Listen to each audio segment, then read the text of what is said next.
welcome to another episode. I am your host, WIZE, and I'm very excited for my next guest. He's an author, a coach, the founder of Refound. Welcome to the show, Jonathan Raymond. Hey, man. Good to have Hey, you. Good to be thank here. you. Pleasure's all mine, man. I'm excited to have you on the show.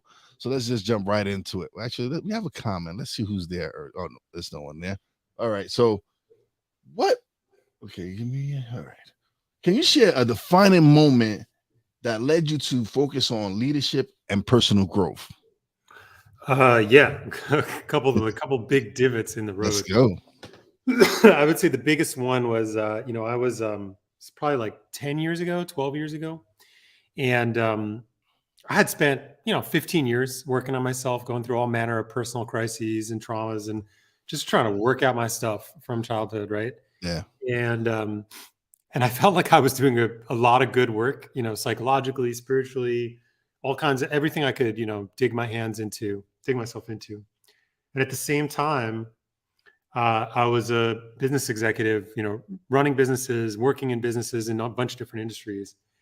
And I hit this moment where I feel like I was running so hard on both of those paths, and I just slammed right into the wall. And I had no idea uh, just kind of how lost I was in that moment, where I was like, I was pretty good at both of those things, but they were in different parts of my mind, right? They were more importantly, they were in different parts of my heart. Yeah.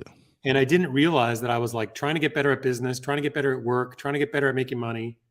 And then in some of this like whole other version of my personality in a way, like on the nights and weekends, trying to get better at being Jonathan Raymond as a human being, as a dad, as a husband. And it almost wrecked me, like my wife and I got, we got really, really far apart. A lot of relationships got strained, financial problems, health problems, all the things. And I just hit this moment where I was just, I was just in tears. I was broken down. I was like, what am I missing? Like, what am I doing wrong? Like, I feel like I'm putting in the work. What am I doing wrong? And my wife, who like a lot of us, I think, hopefully can admit, my wife's smarter than I am. And she said, maybe that's your problem. And I was like, what are you talking about? She said, well, maybe, you're trying to work on yourself at work and you're trying to work on yourself at home. And you think that's two different things. Maybe it's just one. And that stopped me in my tracks. And, I probably had a pretty dumb look on my face at the time. And I thought, yeah, you're right. That's right. And that really kind of was the defining moment in my life where I decided, okay, I got to change this up. I got to think about personal growth differently than I had up to that point. I'm 51, so I was about 40 when that moment hit. And I've been, I think, running in the right direction since then. Yeah, I feel you on that. I'm 47 and we're close to age, and like I was telling you off air, I had gone through my struggles and through my situation, and prior to my wife passing, she had introduced me to the world of self-development, self-growth, because that's not something that, like, coming from East New York, Brooklyn, that's not something we're taught. We're not taught about improving ourselves and wanting to develop ourselves. Right. So she introduced me to that world. And so when I lost her, I lost my path. And like you, with me, it was, why me? Like, what am I? Am I such a horrible person? Right. All these things are happening to me. Why me? Is it me? What am I doing wrong? Yeah, you go into a victim mode, right? Yeah, like, what am I doing wrong that all this is happening to me? Right. And it took for me to go through my struggles and go through face my demons and everything that I had to go through to realize that it wasn't these things that happened weren't things I created. It's just life. Life punched me in the face, and so once I started realizing that, I switched it. I got off that victim mentality and started like, okay, let's get back to where we were. She showed me this path for a reason. Right. She had put me on this path to listen to, and when I went back to that and started focusing on that, things really started shifting for me. I fell in love again, got remarried, discovered that I had a purpose and a voice, and so being able to do that and get back into self-development and self-growth and all this stuff, it's really made an impact on me in these last few years. Mm. Yeah. And, you know, it's really like it's that fundamental shift. And it's, you know, it's hard to tell somebody who's going through, I mean, it would have been hard to tell me at the time. It would have been hard to tell you at the time, to say, you know, in the end, what you're going to discover is that it's not happening to you, it's happening for you, right? As the saying goes. Yeah. But it's real hard in those moments to see it that way, to feel that way. No, you're absolutely right. It is. It's hard to see that. Like, it's really difficult to see it that way. But like you said, it's what for me. It was that shift. It was that, like, getting out that victim mindset and get into where I knew I had to be at. Yeah. Yeah. So, all right. So, what inspired you to write The Good Authority, and what key messages do you hope readers take away from it? You know, there's a kind of weird thing happening at work. You know, the data is unbelievable, right? Something like monster.com put something out, 96% of people are looking for another job. 96% right now. 55% of managers come home exhausted from the day, completely overwhelmed. You know, the Gallup engagement year after year, you know, whatever it is, 2/3 of the workforce is disengaged, right? It's horrible. The numbers are horrible. And there's this, you know, it's this very obvious thing, but we never talk about one of the fundamental things that's happening at work is that we are dealing with authority, right? So sometimes we are the authority, we're the manager, and we have direct reports, or we have maybe multiple layers of people working for us. But oftentimes we have an authority, right? We have a manager, we have a boss, all the way up to, you know, the CEO of the company, depending upon where we are in the business, how big the business is. And we all carry, every single one of us carry a prior set of relationships to authority, whether that was our parents, coaches, religious figures, music teachers, bosses, you name it, right? We have very deep, formative, early experiences of what is it like to be in relationship to somebody who has authority over us especially when we're young, right? And those leave a mark, right? And we never talk about the mark that leaves. And we don't actually think about, wait a second, maybe the reason why I think about my boss this way is because that's the way my mother treated me, or that's the opposite of the way my mother treated me. Or maybe the reason I've decided to lead my team in this way is because I used to work for this person and I promised myself I would never lead a team the way they did, right? So we're heavily, heavily influenced by the authority figures of our past. And we almost never take the time to say, okay, well, what was good about those? What was bad about those? And what's my voice? Who do I want to be as an authority? It doesn't matter what level you're at. I'm not talking about your title. I could be a first-year employee. I could be a 10-year manager, 35-year executive. Doesn't matter. You have to define your voice as an authority. And for as long as you're borrowing the voices of others from your past, or you're rejecting others from your past, you're still lost. You're still not in your own center as a sovereign human being, confident. Hey, I know what I know what I don't know. And here's how I'm showing up to my relationships. And we never talk about it. We talk about almost everything else, but we never talk about that. And so I wrote the book to talk about that. And we built a set of programs and a whole leadership philosophy that's designed to help people understand, how you show up to your relationships at work is way more in your control than you think. But you have to know yourself in order to do that. So how can leaders create a culture of ownership and accountability within their team? I would say there's kind of two sides that people fall on, but neither of them work long term. But there's kind of two patterns. There's the pattern of the leader who's like too much top down command and control, and there's the type of leader who tries to be everybody's friend, right? And neither of those works long term, right? So if you're too top down, too command and control, people are going to check out, people are going to tune out eventually, because they don't feel like there's room for their voice, their ideas. They don't feel a sense of autonomy. They become order takers, right? Like, oh, I just got to do what the boss says, keep my head down, don't rock the boat. So that doesn't work. On the other hand, that doesn't create a culture of ownership. It might create a culture of compliance, right? But you're not going to get people to really own and like lean in, take risks, those kinds of things, because they're afraid. And the people who aren't afraid are just going to leave, right? They're going to go do, I'm going to go work for somebody else. On the flip side, you got the people who, well, we're all friends, we're all on one team, and they try to pretend like there's no hierarchy. There's a hierarchy, right? You're the boss. You can hire and fire, or at least put people on performance reviews. You get control over, whether they're going to pay the rent or the mortgage next month, and you have an enormous amount of influence. So it's not honest to say, oh, we're all on the same team, everybody's idea. Like you have an outsized position. You have more authority. And if you want to create a culture of ownership, you got to find that sweet spot in the middle. That's what we call good authority. That's what the book's about. I was actually blessed. I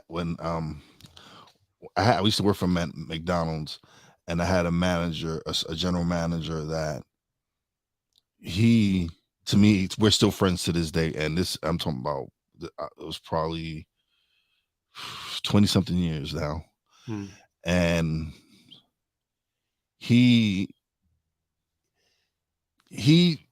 one of those, he's one of those in between. He runs a tight ship, but he also builds a great relationship with his workers, with his employees and stuff like that.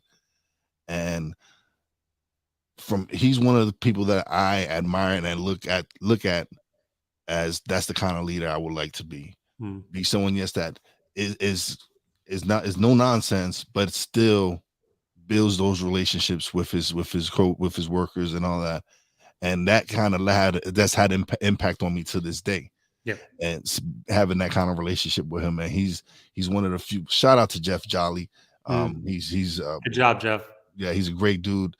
He's instilled a lot of great qualities as a leader in me, and I am greatly appreciative of that. And so seeing that from him, it really showed me that, wow, this is the kind of leader I want to be, like him. Like, yeah, he's a general manager at McDonald's, but he knows his thing. He knows how to be a leader. He knows how to lead these young people to the next level and show them how to be great leaders themselves.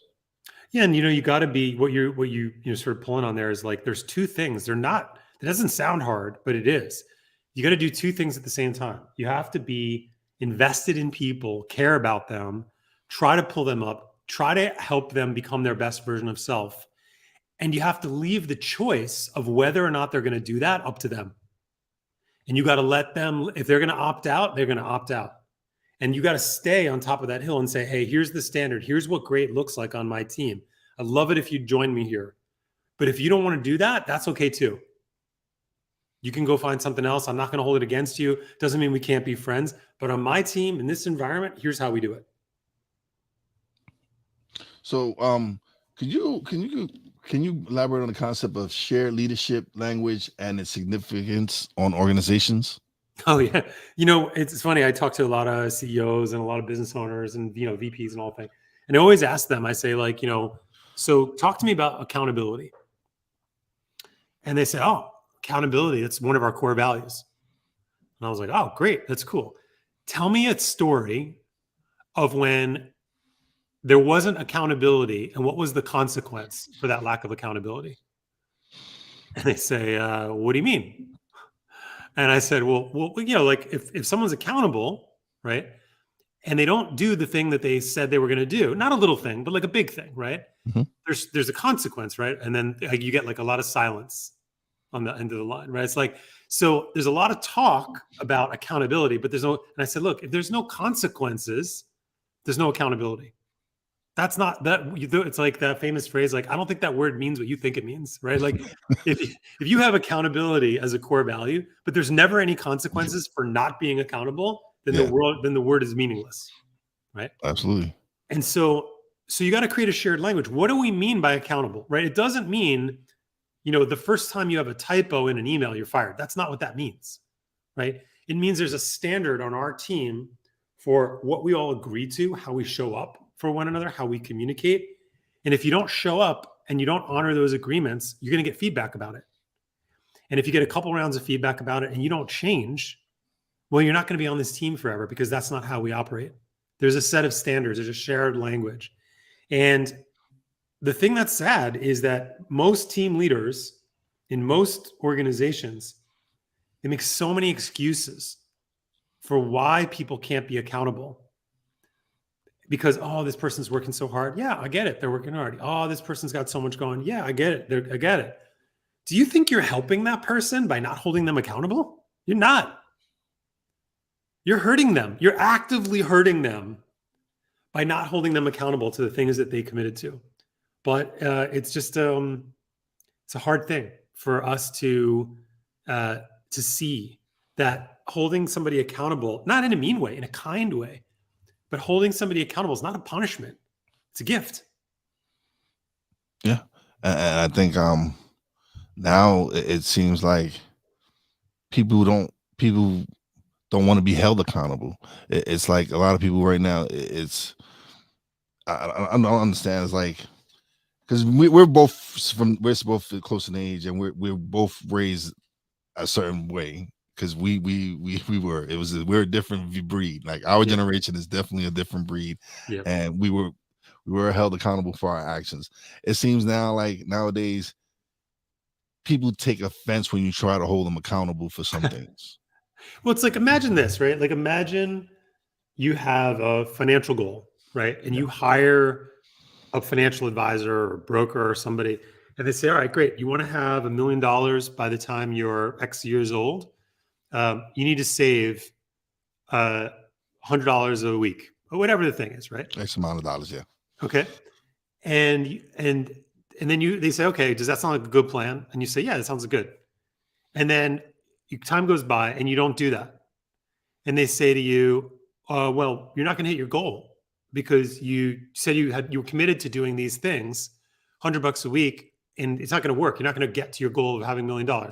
Imagine you said, how dare you? That's outrageous. How dare you criticize me for not making the steps that I agreed to? Like, it's ridiculous, right?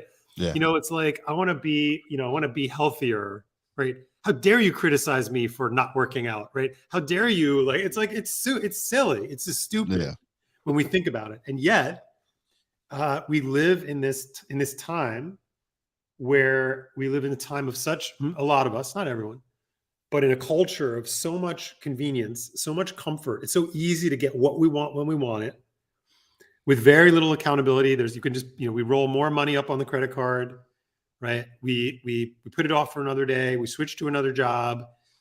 And we're just missing like this learning about ourselves when we're faced with a difficult environment, a difficult set of conditions, and we can't escape, right? We can't just pull the phone out of our pocket and pull up a video game.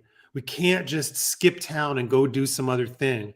And anyone who's ever gone through meaningful personal growth, like I know you have, the defining quality of that moment is you could not escape the reality of that moment. There was no way to escape the reality of that moment.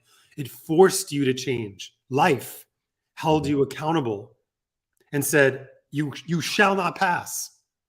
You will not become happier unless you take a look in the mirror and work on yourself. That's what happened for me. I tried. I mean, believe me, I like comfort like anyone else, right? I love to try. I'll try any possible thing to avoid discomfort.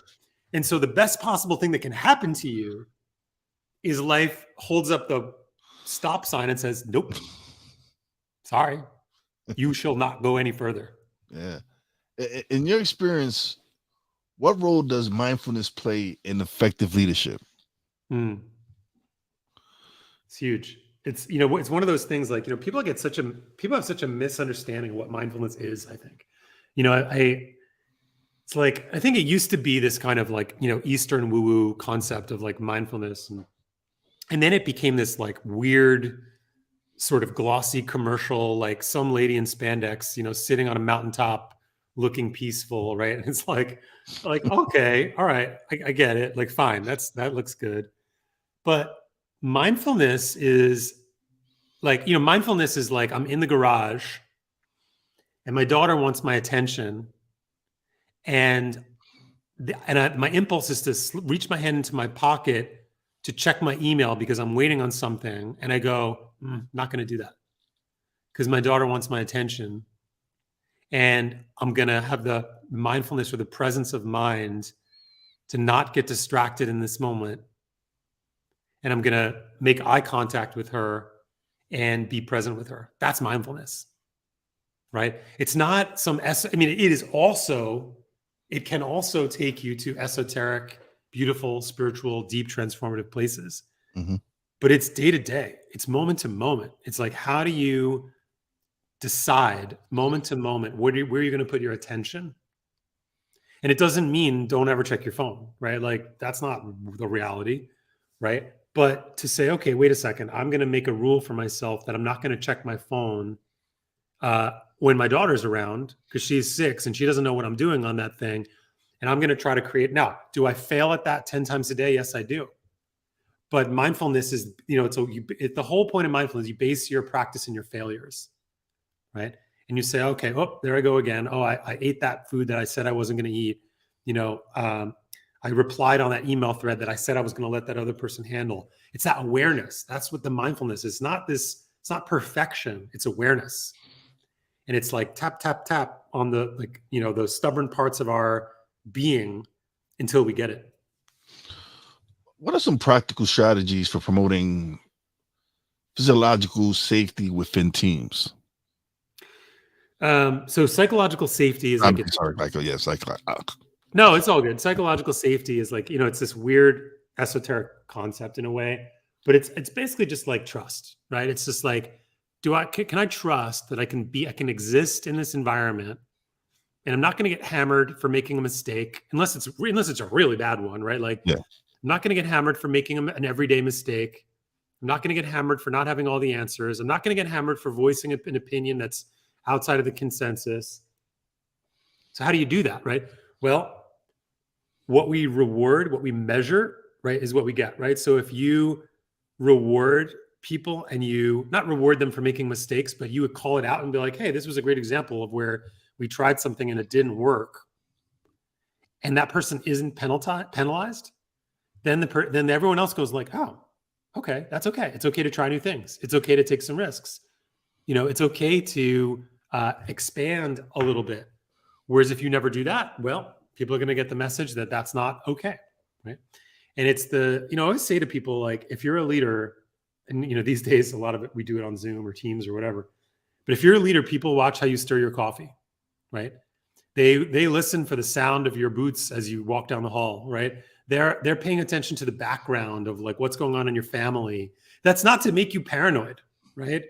That's to show you that you have so much influence by making a few subtle little changes to your leadership style. If you show up present and mindful in a meeting, they're going to notice. They're going to be like, oh, wow, Jonathan's different today. I wonder what he had for breakfast, or, oh, he must be in a good mood, or whatever the thing is, right? And it's just working at those little things and developing those habits for ourselves, so we can distinguish, good from bad. So what are some practical strategies sorry. Can you provide examples of how leaders can lead with authenticity within their team? The biggest challenge for leaders, authenticity, right? It's a big word, right? It's like, to me, my definition of authenticity is to be myself in a way that's appropriate to the situation that I'm in, right? So authenticity between me and my wife and the car is not authenticity at a team meeting. Like, it's different, right? It's gonna look different, right? Different dynamics, yeah. There's different right? dynamics. So authenticity is like, do I know myself well enough to be able to show up in the moments of my life in a way that's appropriate to that context, right? So how do I go about doing that, right? Like, I got to work on that. I got to know myself well enough, which is a life of learning, right?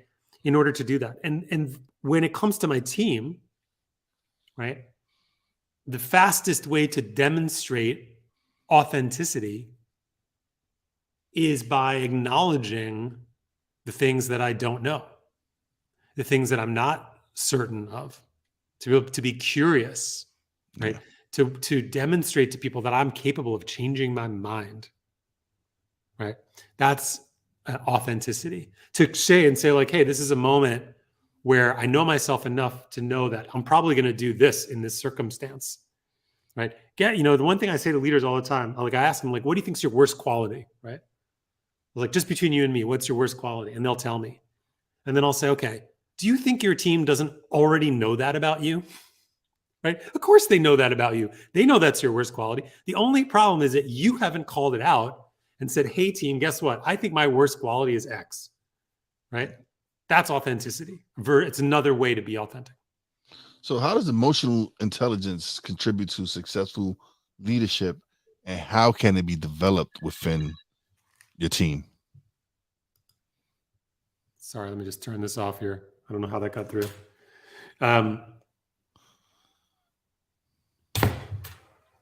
Emotional intelligence, again, another big topic, but I think it's important to distinguish feelings from emotion, right?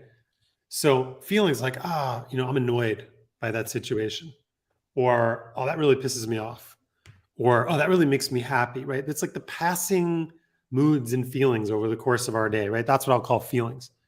Emotion is like what's underneath, right? It's more existential to me, of like, how do I feel about the world? How do I feel about my place in it? And so it's connected to what we were just talking about, right? Like, if I don't understand my inner emotional landscape, why I react to things the way I do, like, why does that thing give me joy? Why does that thing make me unhappy?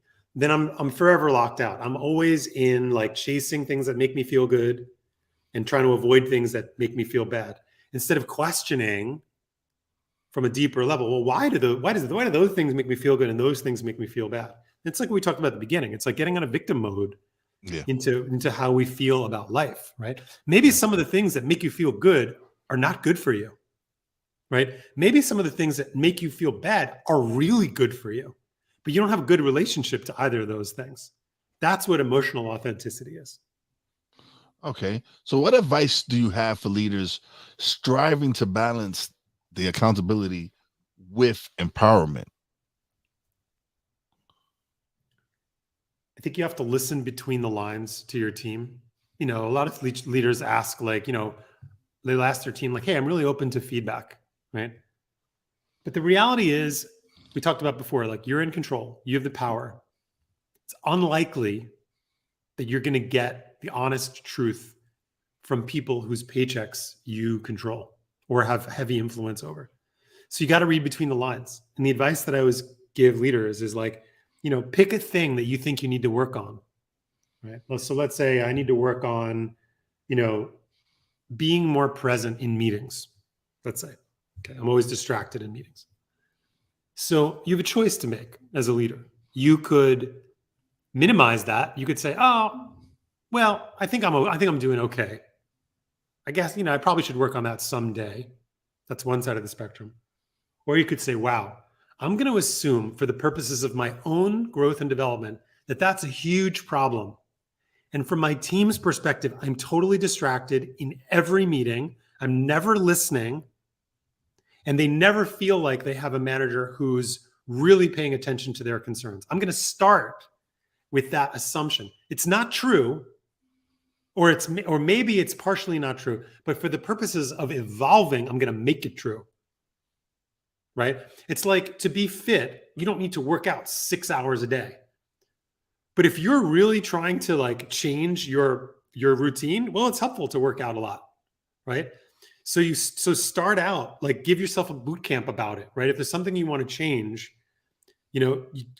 invest in that effort, right?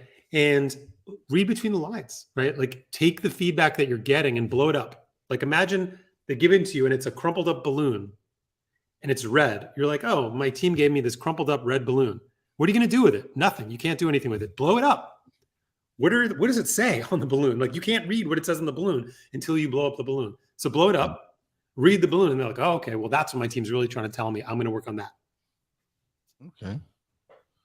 So what resources or practices do you recommend for individuals looking to continue their personal and leadership development journey? So you can find a ton of stuff on our website at refound.com. You can email hello@refound.com. We've got a bunch of free resources, tools, quizzes, things like that. And honestly, I think the place to start I'm biased, but I think to start with good authority, start with the book. You can pick up a copy, Amazon, wherever, independent bookstores. It's called Good Authority: How to Become the Leader Your Team is Waiting For. And I talk about all this stuff in the book, and there's so many helpful things that you can do. If you have an Audible subscription, it's free on Audible.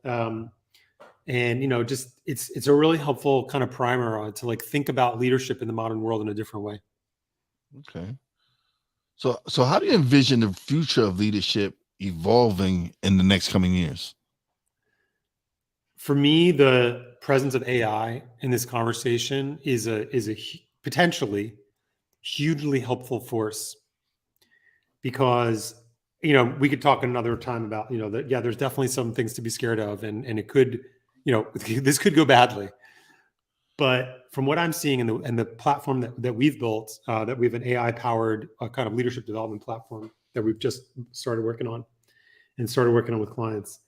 It's incredibly powerful to get personalized leadership advice in real time. And I think whether it's at Refound or elsewhere, the leaders who figure out how to use AI to their advantage are going to be an enormous step up relative to people who go, "Oh my God, that's so terrifying, I'm afraid." Like, it's an amazing resource, right? I was talking with a friend of mine in totally other industry, and industry after industry, and he had some complicated thing he had to do, and he ran it through this AI, and it gave him like 80% of the answer, like that, 2 seconds. And I said, how long would it have taken you to do that yourself? He's like, I don't know, 2 weeks. He's like, it's not perfect, it's not done, but it got me a lot of the way there. Yeah, no, and that's what people fail to realize, is that AI doesn't have the complete answer for you. It gives you partial answers, and Yes. you have to really go in and dive in and really start Yeah. dissecting it. And because I've been using AI for the past year, and it's helped me grow my podcast and my platforms with what I'm doing. Yeah. And a lot of people are afraid of it. People are afraid of it. Oh, it's going to take jobs. But if you go and you start utilizing it and learning and developing it, you're going to be ahead of the pack, because a lot of people are afraid of it. Right. So me personally, I was like, this is a tool. Again, it's a tool that if used properly, it can help develop whatever you're trying to build. Yep. And again, I understand a lot of, especially people in our generation, look at AI because we think the first thing we think of is the Terminator. Right. So they think, oh no, it's Skynet. Yeah. But it's actually it's a wonderful tool to be used. Do people misuse it? Yes. Yeah. Are people doing things that is on the verge of copyright infringement and all this stuff? Yes. There are people that use it morally, that they're using it morally wrong. Yep. But then you get people like yourself and me and other people that I know that are using it to help uplift themselves, help better what they're doing. Yeah. So what are common challenges leaders face when implementing mindfulness practices in the workplace, and how can they overcome that? You got to build some kind of moment of reflection, right? If that's Friday at the end of the day, just give yourself 5 minutes, take a couple of notes, like, hey, here's what worked this week, here's what didn't work this week, here's how I'm going to do it a little differently next week. It takes you 5 minutes. It could take you a minute, right? But build some kind of like reflection, so the weeks don't just like bleed into each other one after the next, where it's like, you hit 5 o'clock, whatever 5 o'clock means to you, and you just like check out, right? And then you're just like, you go right into like entertainment, food, whatever, having a good time. And then you come back on Monday, like that's just a terrible way to be, right? Like, you got to reflect on what you did. Otherwise you never learn. And so I think that's just the challenge, is that work can be exhausting, right? It's exhausting. It is. And so you got to build some kind of reflective moment into your cycle. Otherwise you just keep, hammering away at it week after week, and you're unlikely to evolve. No, it's true. It's I work a 9 to 5, and then, well, technically it's 3:45 a.m. to 11:45 a.m. Yep. But then when I come home, I focus on working on my podcast, working on the platforms that I'm building. I'm working on a course that I'm developing with my friend with a friend of mine, Jude. It's all these things that I'm doing to really grow. But at the end of each day, I reflect on what could I've done differently to make my day go a little bit more smoother. It's a daily thing for me. You suggested a weekly thing. For me, it's a daily thing to reflect on. All right, what did I do today that wasn't okay, that I need to work on? How am I going to change that the next day? Even better. And, if you have kids, you can help, what I said, one of the things I said in the book is we teach best what we most need to learn, right? It's an old Richard Bach quote. So it's like, if you have kids, sometimes I'll sit with my daughter and I'll be like, hey, what was one thing that you really loved about today? What was one thing that really bothered you about today? What's one thing that you want to do tomorrow when you're, hanging out with she's in first grade, right? Like, but like just start to build in that reflective capacity, right? It's a capacity that we all have. But if you just, doom scrolling on Facebook, you're not going to develop that capacity. Absolutely right. So what role does feedback play in your approach to leadership and accountability? Feedback's everything. Feedback, giving feedback, receiving feedback, not just criticism, right? People have this association to feedback that feedback means like, criticism, criticism of somebody else. Like when it doesn't, absolutely just not. information, right? It's just information, it's observation, it's asking questions. And, that's really like, most people, we work with a lot of, such a wide range of businesses, Fortune 10 companies, tiny little businesses, everything in between. Everybody says the same thing is like, when you ask people, like, are you getting feedback? I'm not getting feedback from my manager. They're not telling me. I don't know where I stand. I don't know if I'm doing the right work. I don't know if I'm doing the right work in the right way. And that's a tragedy, right? Because, and managers are busy. They got a million things going on. Giving feedback is difficult. At Refound, I think we made it a lot easier. But, working in a low feedback environment is a recipe for disengagement. So it's critical. It's essential to our approach. Okay. So how can leaders adapt for their leadership styles to accommodate diverse team members and their unique needs? I think it's just that. It's just asking questions, being curious, listening, asking people, hey, I try to, I'm me, but, is there some way that I can be, more helpful for you that may be different than other people on the team, right? Like that. So what's next on your journey as a leader and as an author? So I'm actually really excited. I'm launching my own podcast. That the first episodes will come out in January. At the moment, we're calling it the Jonathan Raymond Podcast. We might change the name, but keep it simple, right? So I'm really excited about that. Is Good Authority taken? I don't know if it is actually. Maybe it should be called Good Authority, but it's going to be. I'm just throwing it out there. Yeah. We're talking about a range of topics that are like really. We'll talk about work somewhat, but really about kind of the world we live in and politics and health and relationships and food and climate and all the things. So it's really a forum for me to kind of expand my footprint and share a lot of perspectives that I share with clients, but I don't necessarily share publicly.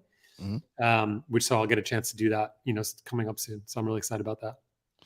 All right. So now is a part of the show where you get the solo screen and you get to plug away, let everybody know where they can find you, the website, plug the book, everything, sure. Man. All right. So as I said, the best way to get to know me and our approach is at refound.com, refound.com. You can play around with our new AI coach at refound.com/Ren, REN, like the Star Wars character. And you can pick up Good Authority, Amazon, Barnes & Noble, all the places. Good Authority, How to Become the Leader Your Team is Waiting For. My name is Jonathan Raymond, and you can always find me, Jonathan, JONATHAN, at refound.com.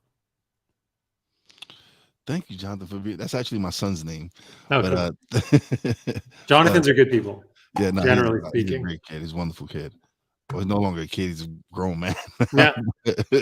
But thank you so much for being on the show, man. I greatly appreciate it. This has been a great show. This is awesome, man. I really do appreciate you coming on the show and sharing your time with me. Likewise, glad to get to know you a little bit. But don't leave just yet. Let me close out the show, and me and you will chat a little bit off the air.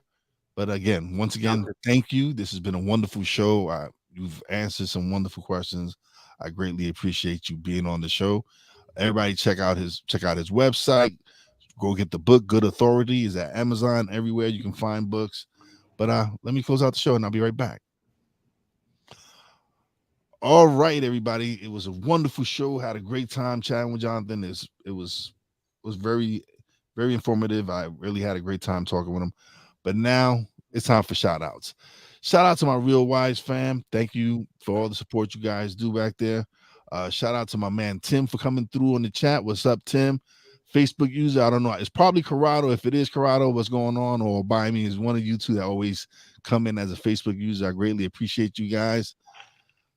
Big shout out to the boss lady. Love you and appreciate you, baby. And as always, a big shout out to all the essential workers out there. God bless y'all. Be safe. You know how your boy Wise does it. Peace out.